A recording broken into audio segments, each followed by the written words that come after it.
And with us now in studio to respond to that interview and talk about the job action by thousands of employees is a negotiator for the Canadian Union of Postal Workers, Jim Glenn. Mr. Glenn, thanks for being here. Thank you. So before you dissect everything that you heard, and I saw you furiously scribbling down notes there, do you take any comfort in hearing Mr. Hamilton say that the majority of those cuts will come by attrition, and he points out that about 14,000 14,000 of your employees are set to retire within the next 5 years?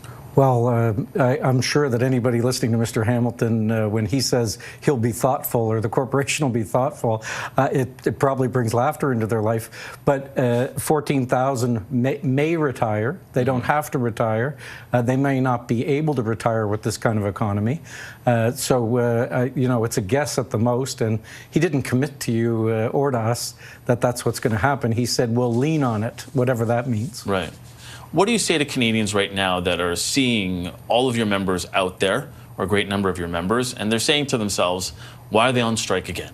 I say join us, come to the picket line and find out if you don't already know. But the minister dropped a bomb yesterday, and it's big changes for Canadians. It's big changes for postal workers, and we couldn't lay down on it. And in your opening, you said postal workers are on strike again, but that's not the case. We're still on strike, because what happened was we went out last November and December to try and settle this thing, and the government ordered us back, and then ordered a commission, ordered a vote, and now have taken, and everything leads to when Lightbound puts his announcement out yesterday.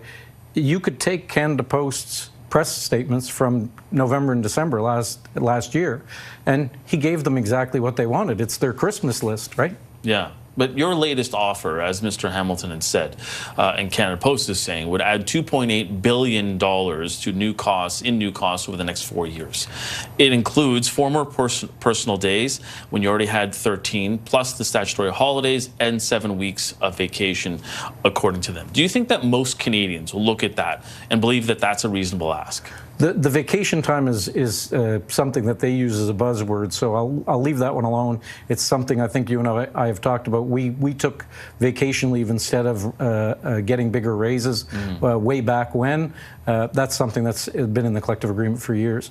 The 4 personal days that they're talking about, we have a grievance in that an arbitrator is seized with, that we say we were supposed to have 17 anyway. The government, we already had 7. The government put 10 into the Canada Labour Code.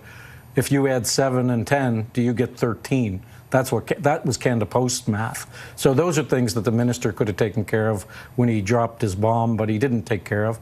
And I'm forgetting the third one that you. It was the statutory holidays; those are already in there. I think that was the 3 because, but at the same time, there is a significant raise that you're asking for. The number that they have put out there is 19%, or at least a 19% wage increase, and that is something that gets the attention of Canadians as well, who, you know, we've spoken about in the past.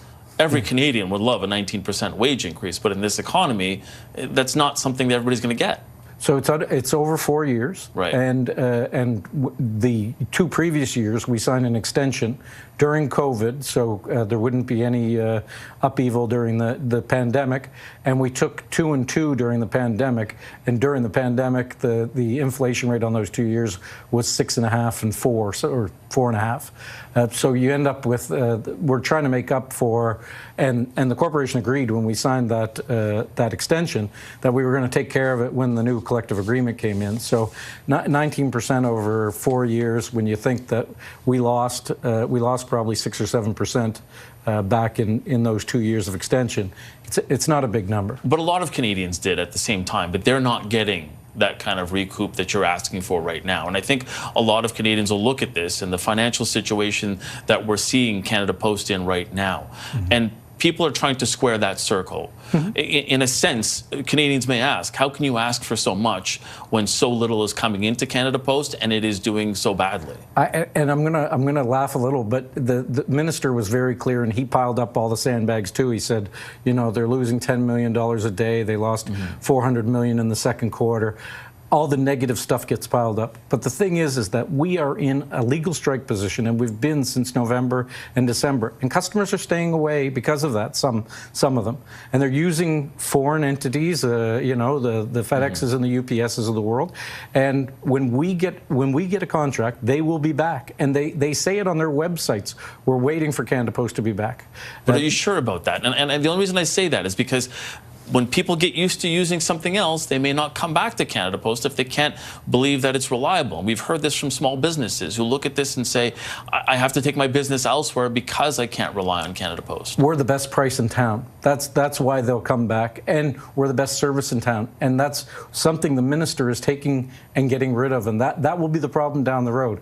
We're not going to deliver to the door. So if you get a parcel, you're not going to get that parcel to the door. But if the other carriers come, it's going to be put right into your hands because they're going to ring the doorbell. Not all of them. Some of them will throw it on the lawn. But that's not what we do. But instead, Canada Post is saying you're going to go down the road, around the corner to a mailbox and open up and get a key and open up another box, and there will be your parcel.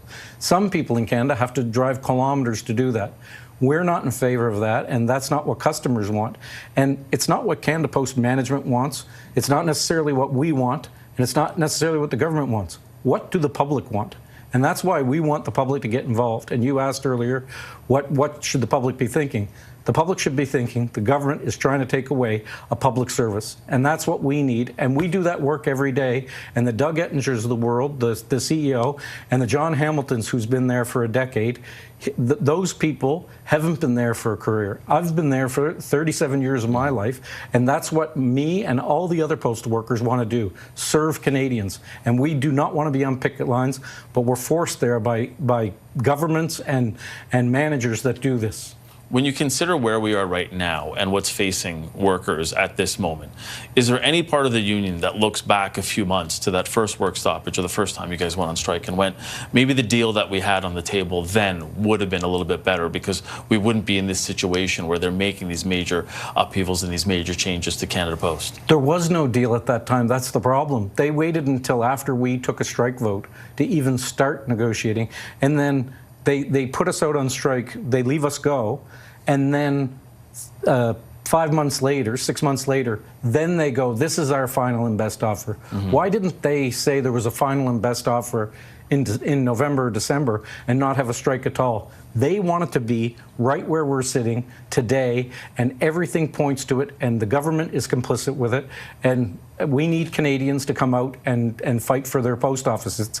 It's a use it or lose it, and everybody's saying elbows up. This is a Canadian-owned company, not that a boss owns it. Right. Canadians own it. This is where the government should be spending its money. The government is using FedEx and UPS. They should stop. Every government in the country should. That's what's going on here. Are you at all concerned that Canadians won't come to the picket lines, won't be supporting you because they're looking at this and they see the story of Canada Post as something that needs major reform before it can go forward? Are you concerned that we need this type of rupture that Prime Minister Carney has been speaking about, but specifically with Canada Post, before anybody feels like they can trust it again? All the workers in Canada are under attack. You've seen it, strike after strike, order back to work after order back to work. Canadians know what's going on. It's not good for the worker, and Carney can say all he likes. I guess Prime Minister Carney can say he's for the worker, but the proof is in the pudding. This isn't helping the worker. The minister yesterday, when he made his announcement, said, "Oh, I hope this will get the parties closer together." How tone deaf do you have to be to give the employer everything that they want and say that the union is going to then be closer? Last question. So this won't get you back to the table. I think we need to get back to the table. No matter what it is, we need to get back to the table. Did the minister help anything? No. Right. Okay. Jim Gallant, he's a negotiator for the Canadian Union of Postal Workers. Thanks for being here. Thank you. Appreciate that.